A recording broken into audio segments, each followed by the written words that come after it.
Hello, and welcome to the final program for Civil War and the Border 2026. I'm Will Haynes of the Watkins Museum of History here in Lawrence, Kansas.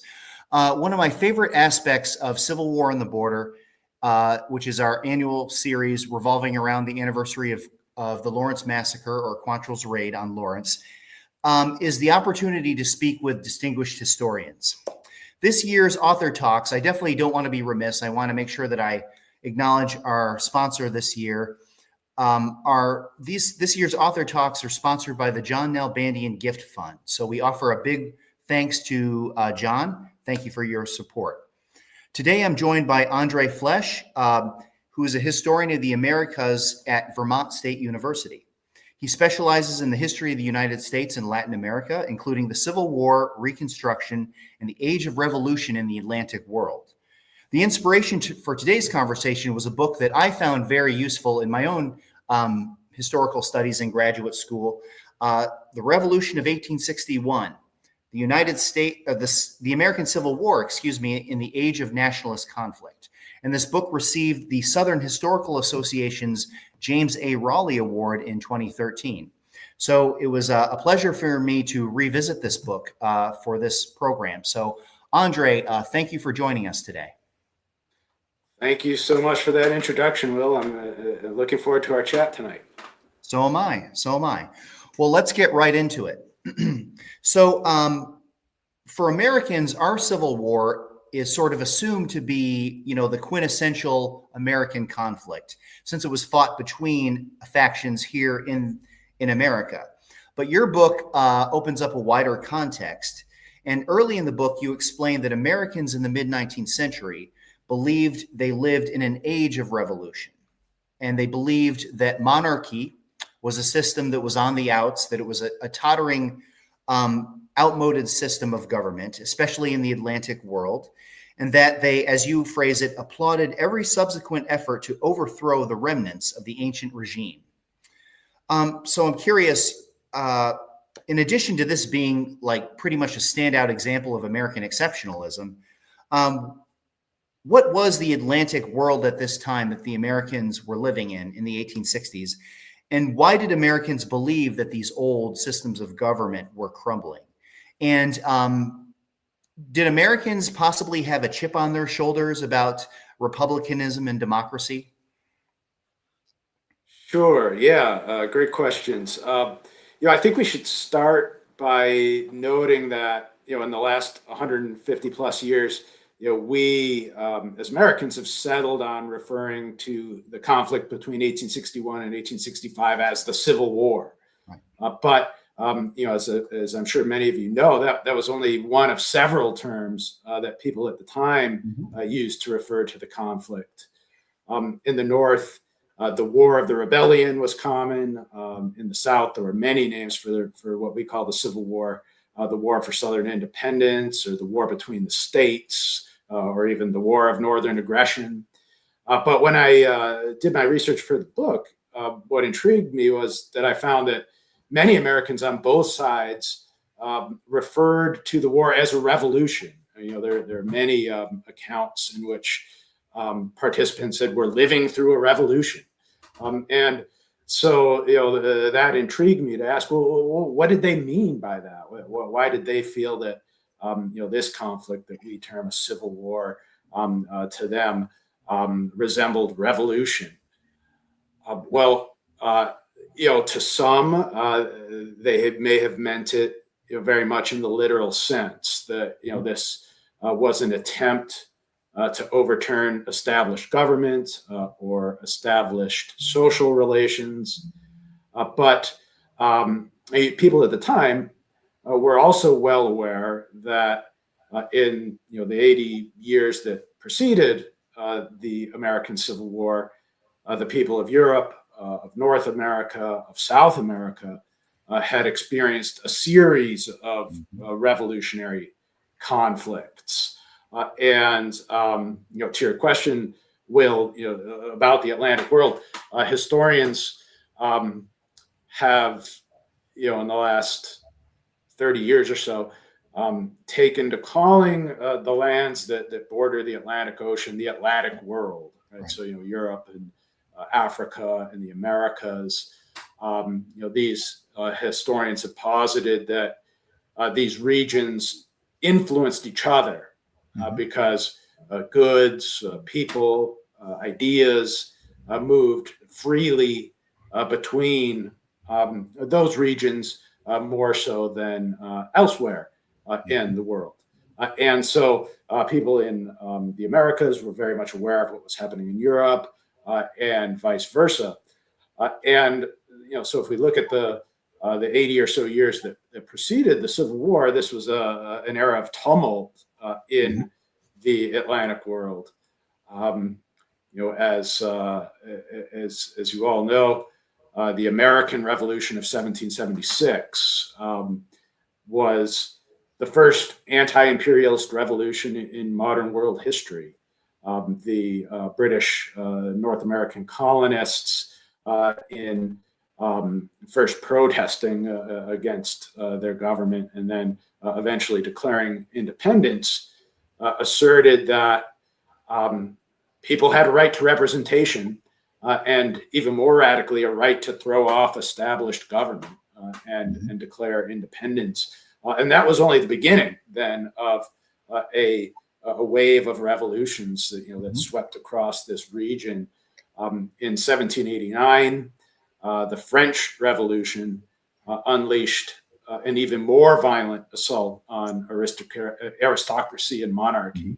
Right, the French people executed their king, as well as many aristocrats that had set themselves up, above the common people, and the French Revolution asserting the rights of all mankind, independent from the hierarchies of the past.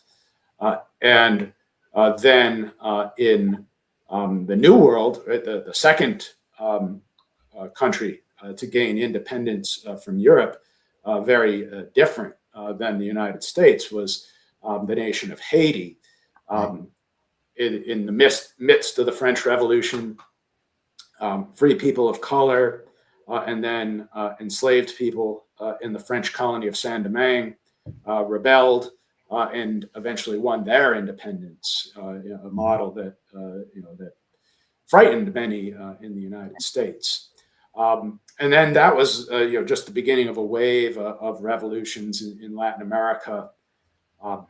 In the second decade of the 19th century, revolutions in Spanish America began that eventually resulted in the independence for most of the rest of the Western Hemisphere. So by the time we reached the Civil War, these events had been transforming the entire political picture in this Atlantic world, so to speak. And all of these revolutions, to a degree, espoused common principles. First off, most of these revolutionaries called into question the principle of monarchy as the world's leading governing system. Right? Before the American Revolution of 1776, most of the rest of the world was governed by monarchs or emperors. And the American revolutionaries and then the Latin American revolutionaries, as well as European revolutionaries in France and later elsewhere, for the first time since ancient Rome, for the most part, established what they called republics or republican governments, by which they meant governments run by selected leaders rather than those who had inherited their posts, due to their their lineage or their aristocratic identities. And so, for Americans in the United States, in many ways, yes, they did have a chip on their shoulder about this, right? They believed that Republican government was an experiment, but one that would usher in a new world order, that this was the future of the world, moving away from a monarchy and empire. and toward what they called Republican government. At the same time, there's also a humanitarian element to these revolutions. All of these Atlantic world revolutions asserted the principles of basic human rights. Today we take for granted the statement in the Declaration of Independence that declared all men are created equal. But at the time, that was a truly radical idea. The world of absolutely. The world of the 18th century did not believe that all men were created equal. In fact, they believed that the world had been created unequally. That this was a hierarchical world. That kings and aristocrats were wiser, better human beings than those beneath them, as they would have seen it, and that gave them the right to rule. This hierarchical world, of course, also engaged issues of race. For the first time, on a large scale, the American Revolution and then subsequent revolutions caused institutions such as slavery to be called into question. If all men are created equal, should we have systems of bound labor or such evident examples of inequality as slavery? So these are many of the ideas, the past historical precedents that were circulating in the air in the 1860s when the American Civil War began. Excellent. So I asked that question. I couldn't resist asking that question about whether Americans may have had a chip on their shoulders, their sense of exceptionalism. But certainly through the eyes of an American in the mid-19th century, as you demonstrated, it really did seem like things were in a pattern was emerging where first we perpetuated this idea of all men are created equal. We have a right to overthrow a government that is doing us wrong. Then we see the French Revolution and revolutions in Latin America, and then movements in Europe in the 1840s. Certainly, it's certain you can see where they were coming from with these ideas. Absolutely.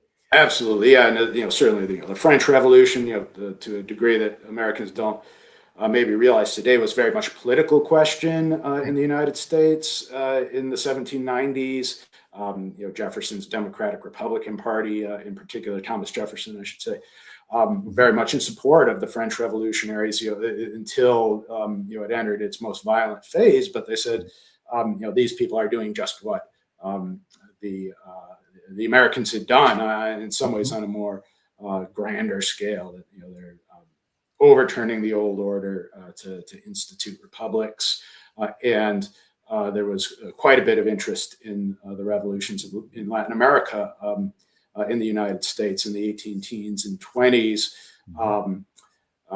Politicians like Henry Clay of Kentucky toasted the South American revolutionaries as the nations they were founding as sister republics, and that this was going to be the future not only of the Western Hemisphere but the entire world. Certainly.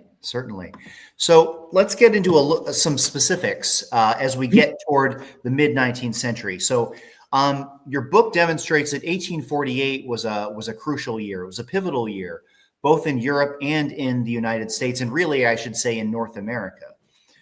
So remind us what happened in that year and on both continents. I know this is a lot of material to boil down into, fitting into one question and answer session, but what happened on both continents to kick these issues of liberty and government into overdrive? Yeah. Great. So starting with the United States, one could argue that 1848 was the year that the United States emerged as a developing power.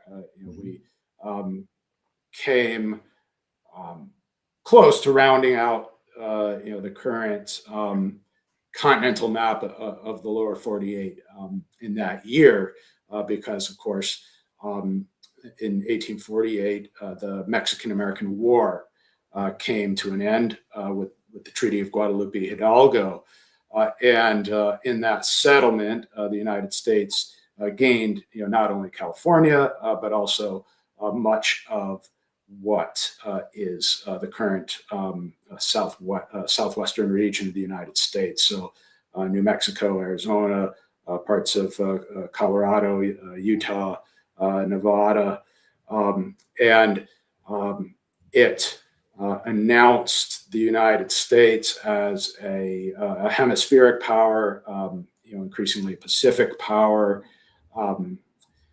Many referred to the United States as an emerging empire in and of itself. And though, of course, that conflict was a war of aggression against one of these sister republics, many Americans believed that this was the term they used at the time, the manifest destiny of the United States to overspread the continent, not only militarily, but also politically, to bring this Republican government to a position of global power. And so the United States having, this, ironically, of course, this achievement that would sow the seeds for the Civil War at the time, was celebrated as the triumph of this emerging nation. And at the very same time, for completely different reasons, right? Not necessarily connected to the war in Mexico, revolutions broke out all across the European continent that year in 1848. Different reasons in different countries, but in general, all with the goal of establishing Republican or liberal governments or nations. The tumultuous year of 1848 in Europe started first in Ireland. Early in the year, there was a small uprising against British rule in the name of independence for Ireland, an independent republic. The British authorities quickly put that revolution down, but it was then followed by disturbances on the continent of Europe. First in France, a revolution broke out against the monarchy, which had been kind of reestablished after the Napoleonic era. The citizen king Louis Philippe, who himself wasn't tied to the old royal houses, but had been given a monarchical position, was overthrown after disturbances in Paris and elsewhere, and the French inaugurated their second republic in French history. So there they were following again this example that the United States had set, the first French revolutionaries had set in the name of republican and representative government. Those French revolutionaries went further and abolished slavery in the remnants of the French Empire, including in the Caribbean and Martinique and Guadeloupe. So, this was also an abolitionist revolution. At that time, there was no nation of Germany. Germany was broken up into a number of different states and principalities, but revolutions broke out across these German states then in that same year against the princes and aristocrats that ruled those various states. The German revolutionaries hoped first to create a united Germany, a united nation of Germany, but specifically a Germany that would coalesce along what they called liberal or republican lines. In other words, representative government. In those days, when they used the word liberal, what they meant was a government that respected individual rights. So, freedom of speech, freedom of press, freedom of the person. At that time, there's this vision for a united Republican Germany. In Eastern Europe, the Hungarians launched a war of independence against the Austrian Empire, hoping to establish Hungary as an independent nation. And in Italy, violence broke out. The Italian peninsula, I should say. There was no nation of Italy. There are several kingdoms, as well as the Papal States.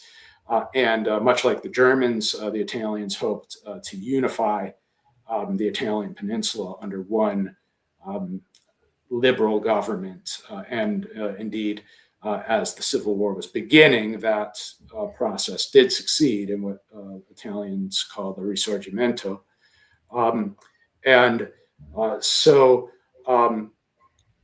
As Americans, in the United States, watched this very closely, and they believed that this was the moment that they'd been waiting for, that indeed the rest of the world was going to follow the example of the United States and form republics and Republican governments. And, it's important for us to understand that at that time, especially in the United States, people believed there was a fundamental conflict across the world between monarchies and republics. I like to compare it to the 20th century understanding of the Cold War, communism versus capitalism and democracy.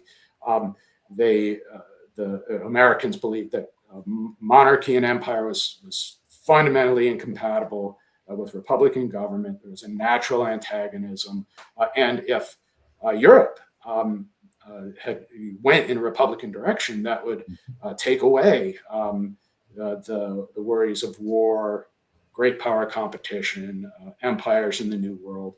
So Americans eagerly followed the news of 1848, and they, coming at, again, to link it to what was happening in the New World, coming at right at the moment that the U.S. Achieves this success in war against Mexico, establishing the U.S. as a very strong power.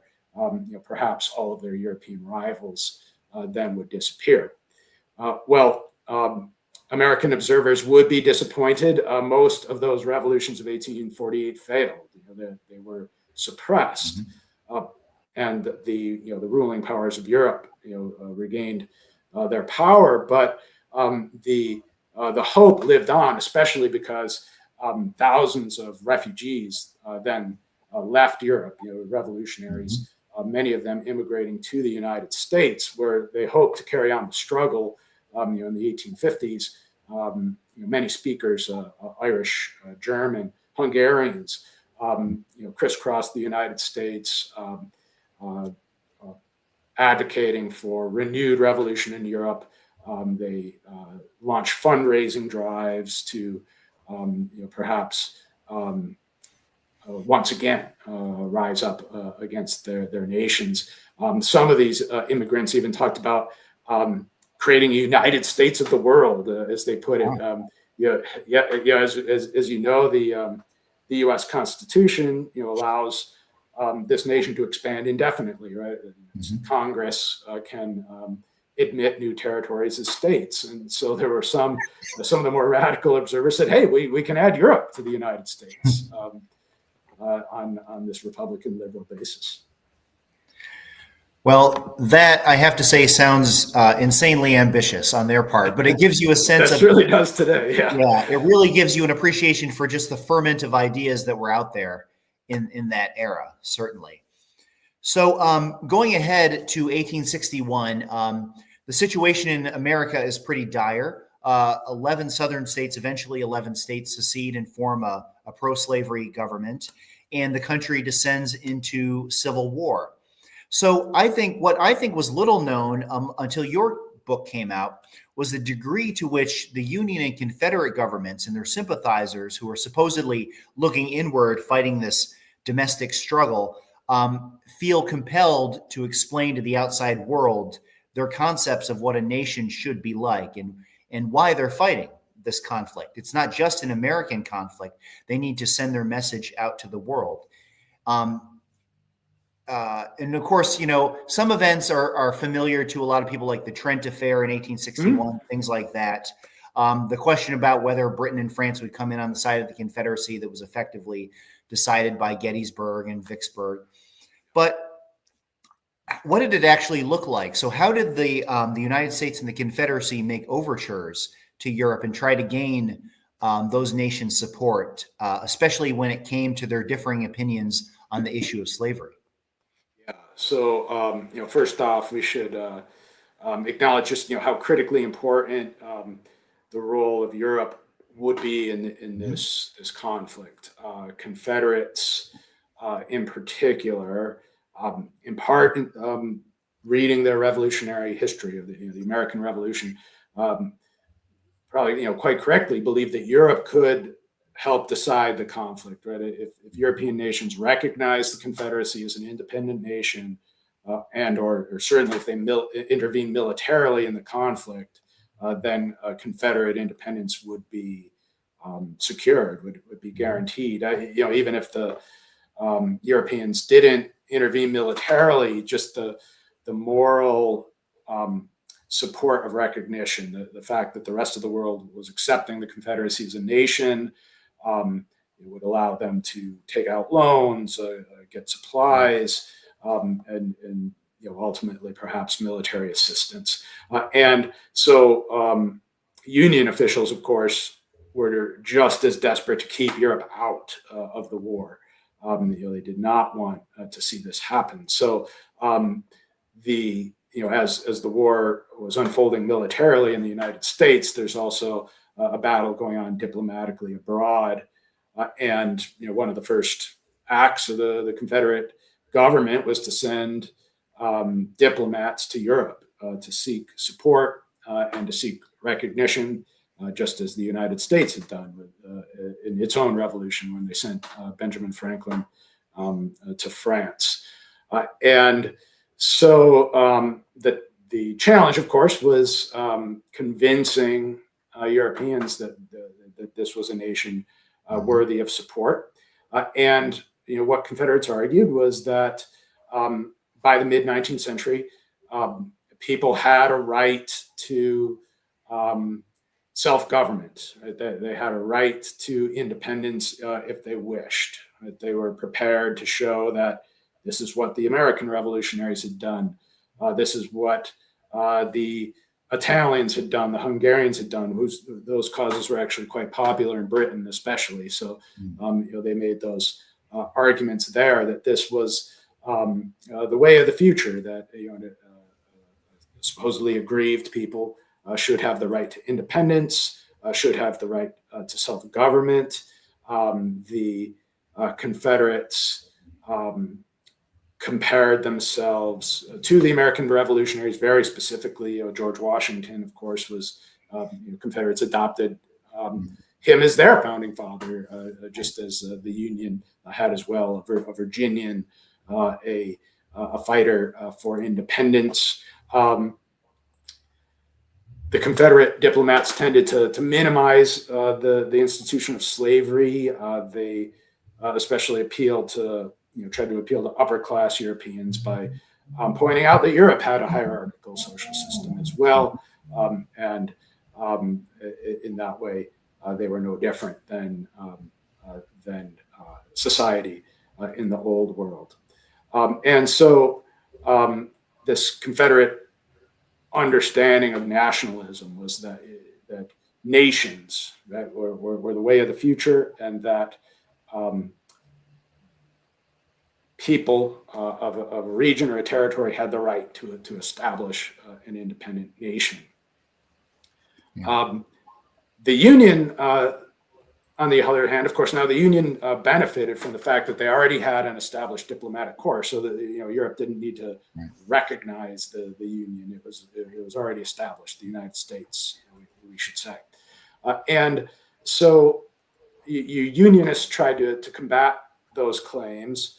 In the Union understanding, right, the Union especially emphasized human rights. They said that well, these Confederates claim to be, liberal revolutionaries, fighting for self-government, but they practice they practice human slavery.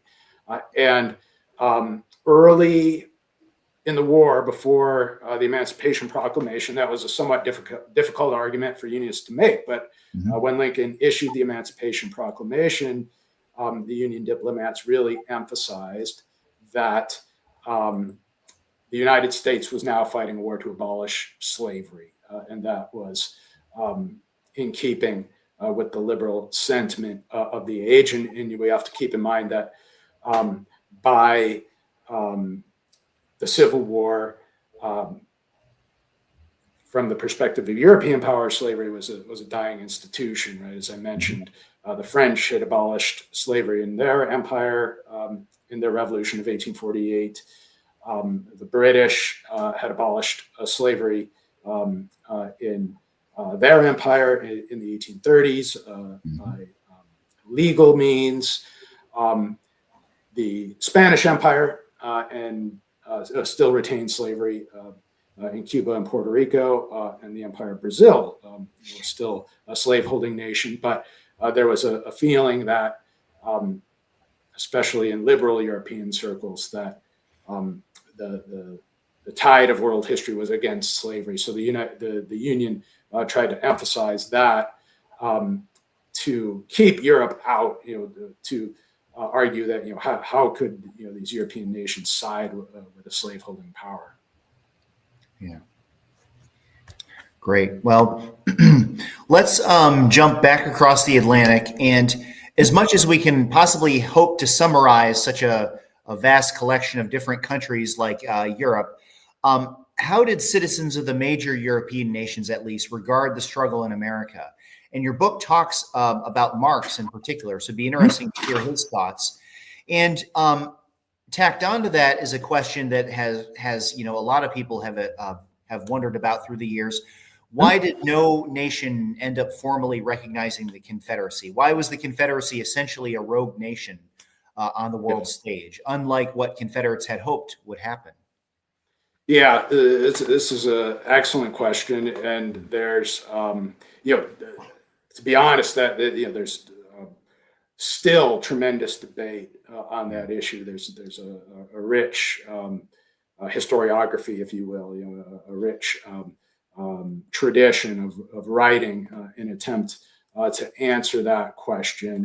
And as I said, there's still disagreement among scholars, but in general, the prevailing view is that the governing and upper classes in Europe tended to favor the Confederacy for a number of reasons, but first and foremost for just global power. The European governments, Napoleon III in France, and the British monarchy perceived. They had been paying attention. They perceived that, especially after the end of the Mexican-American War, the United States was a rising power. It was likely to become the leading power in the Western Hemisphere, where European empires still had interests. And if the United States split in two, that would eliminate a very powerful rival. And indeed, during the Civil War, European empires attempted to reestablish themselves in the New World.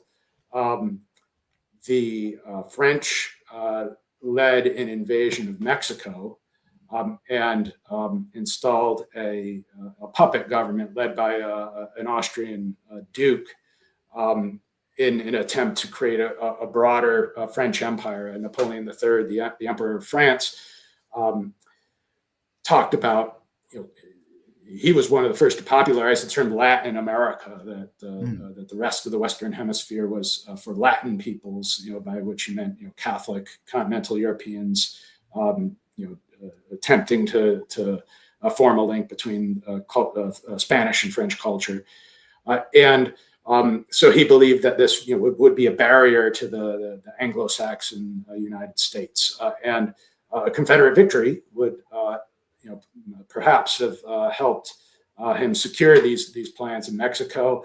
The Spanish, shortly after the beginning of the Civil War, moved to re-annex the Dominican Republic in the Caribbean. So the ruling classes in Europe, saw the Civil War as an opportunity, and for that reason favored the Confederacy because it would weaken this rival. There were also some, cultural reasons. Some British aristocrats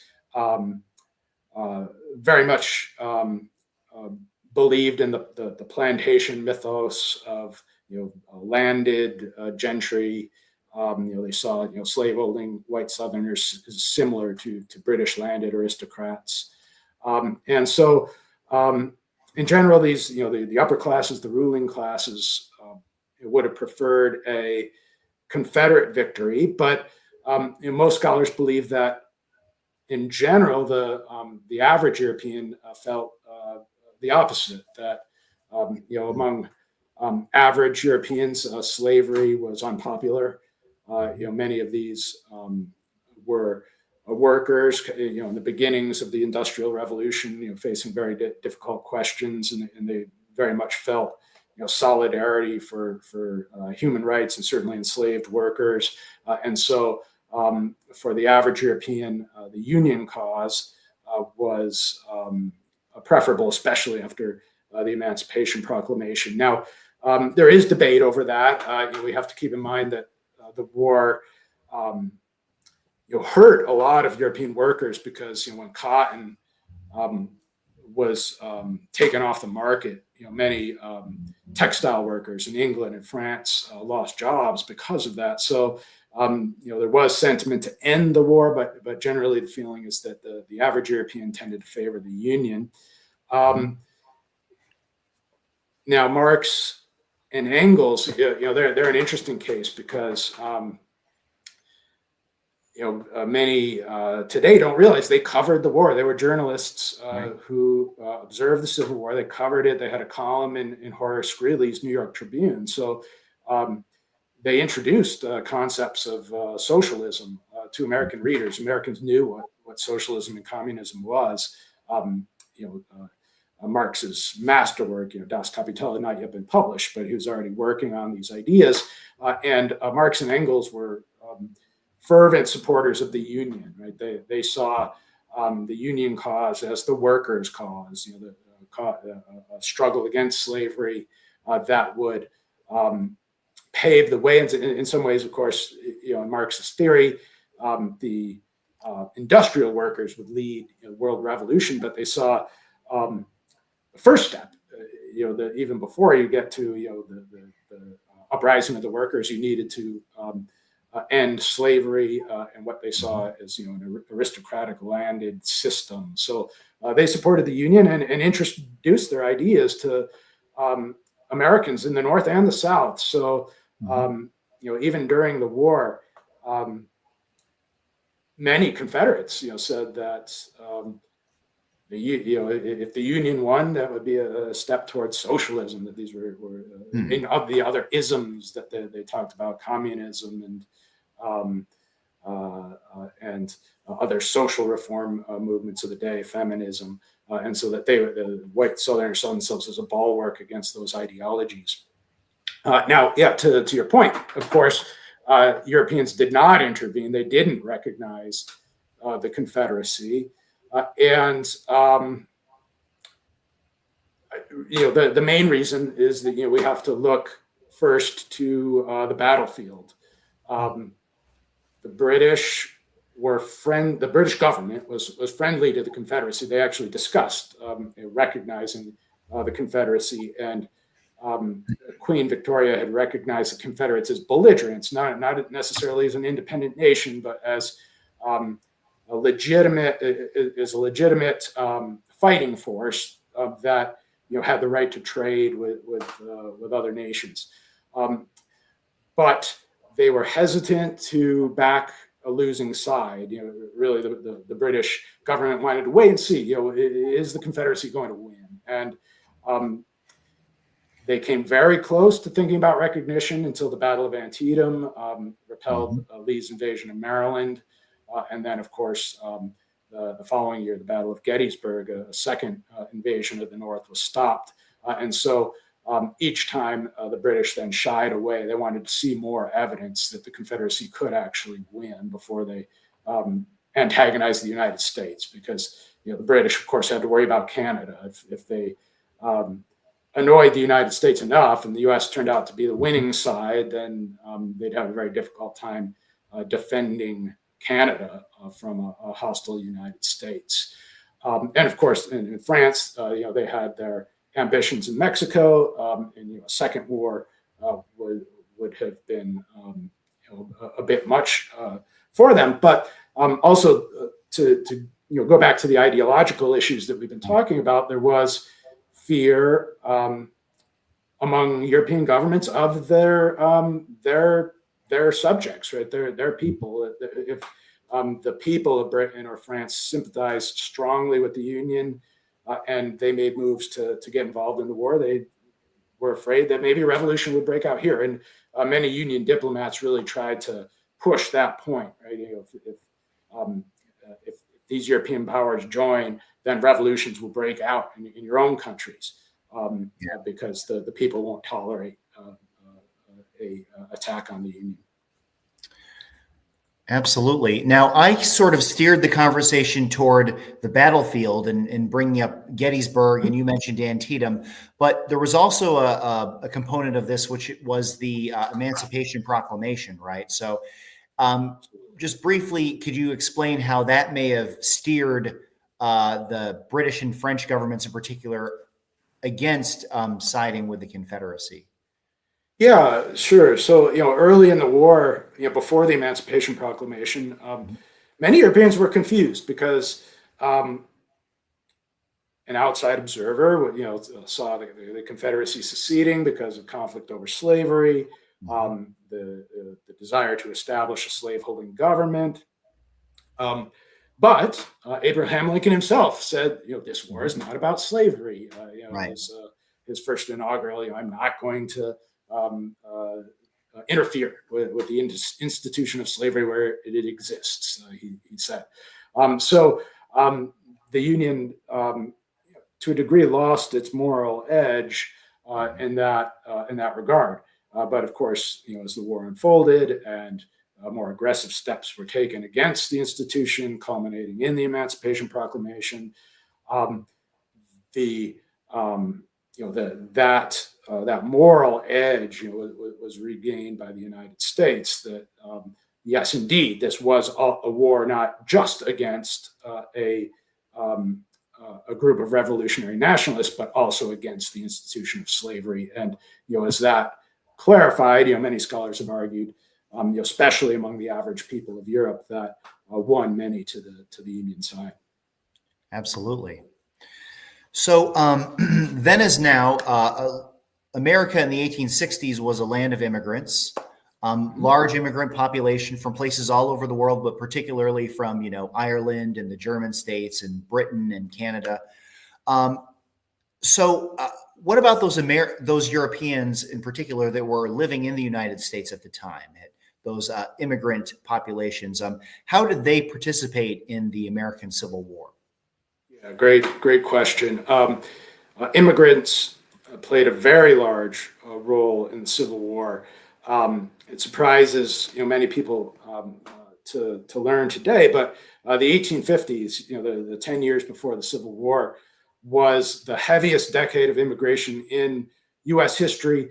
When we look at the ratio of immigrants to the established population in the United States. So, of course, in the 20th century, the years of Ellis Island, there were many more immigrants arrived, but that was in a much larger U.S. population. So if we look at it proportionally, the proportion of foreign-born in the United States was at its highest point in the Civil War era. And so, not surprisingly, they played a large role in the armies. On the Union side, the U.S. side, about a quarter of the Union Army was made up of foreign-born men. That was less so in the Confederate armies, but there were still, a relatively large number of immigrants in Confederate armies as well. Ports like New Orleans, Richmond, especially immigration from Ireland had affected those cities, and so there were foreign-born in the Confederate armies as well, though not nearly as many as in the Union Army.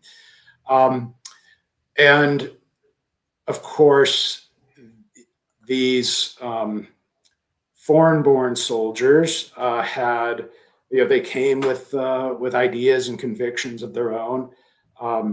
In Confederate, propaganda, they often accused the Union of enlisting, hirelings and Hessians, kind of mindless mercenaries. But the reverse is true. Many of these immigrants had either participated in revolutions in Europe in 1848, or they witnessed those revolutions, or knew someone who did. Many came to the United States to achieve those Republican freedoms, those individual freedoms that they believed the country offered, and they were very committed to preserving that government and that vision. This, of course, on the northern side. On the southern side, there were many Irish Americans. More Irish Americans fought for the Union, but there were Irish Americans that fought for the Confederacy too, who embraced this idea of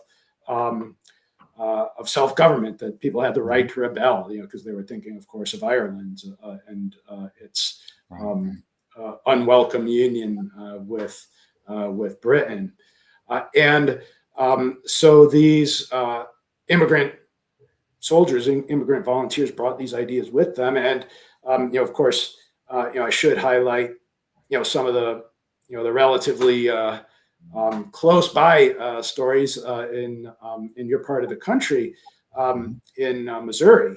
The German population in particular played a large role in keeping the state in the Union, to simplify the situation in Missouri. Many rural Missourians were pro-Confederate, as was the governor of the state, Claiborne Fox Jackson. But St. Louis, the city of St. Louis, had attracted many German immigrants. In Germany, they popularized, they called it the Far West movement. There were actual publicists that went and said that, if you moved to what then was the West of the United States, you could find individual freedom. And so, many of these German immigrants moved west when they arrived and settled in cities like St. Louis. And these immigrants tended to be unfriendly to slavery. They believed that slaveholders were similar to European aristocrats. They weren't necessarily always racial humanitarians, but they sympathized with the plight of enslaved peoples. And so they were hostile to the secessionist movement in Missouri. And in 1861, shortly after the war broke out, the governor, Jackson, attempted to remove the state from the Union, to join the secession movement, and had actually begun assembling militia. But Union officers in St. Louis recognized what was going on. They armed the German population in the city, and actually captured the governor and his militia encampment, preserving Missouri as a Unionist state. So, and throughout the South, Germans in particular tended to form the core of the Unionist population in Texas and other states as well. So these immigrants were acting on their political views. For that reason, Lincoln rewarded many of them with officers' commissions, people like Carl Schurz or Franz Sigel, who had been revolutionaries in 1848. They were disasters as military commanders in the Union Army, but their political importance, the political values that they stood for, and their ability to mobilize the German community to Lincoln was worth that cost.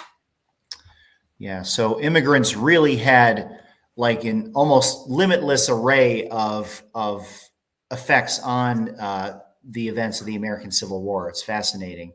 So to round out our interview today, a lot of historians have talked about how the Americans of the 1860s in this struggle that they were engaged in were inspired by the legacy of the American Revolution. And in fact, both Union supporters and Confederate supporters drew that inspiration by seeing the events of 80 years before through a particular lens. But your book points out that Americans, that was one element of inspiration for them, but there was actually a lot more going on that was inspiring them in what they were attempting to do during the Civil War. So, in your opinion, what was the true legacy of the American Revolution during the later American Civil War? Yeah, no, I think we absolutely have to start with the American Revolution for soldiers on both sides. That was the touchstone, right? The Confederates believed that they were doing precisely what George Washington and Thomas Jefferson had done, right? They were fighting a war of independence against a government that they had found oppressive. So, and that was a sentiment that filtered through the Confederate armies, that they were an army seeking independence, just as the American revolutionaries had. Unionists felt just as strongly that they were upholding the legacy of the American Revolution. Union soldiers, in countless journals and letters, said that they were preserving the country that the founders had created. So, ironically, both sides, found figures like Washington as a touchstone and inspiration. Union soldiers said, we are preserving the country that Washington had created. We're preserving the Republican government, that representative government that the American Revolution had created.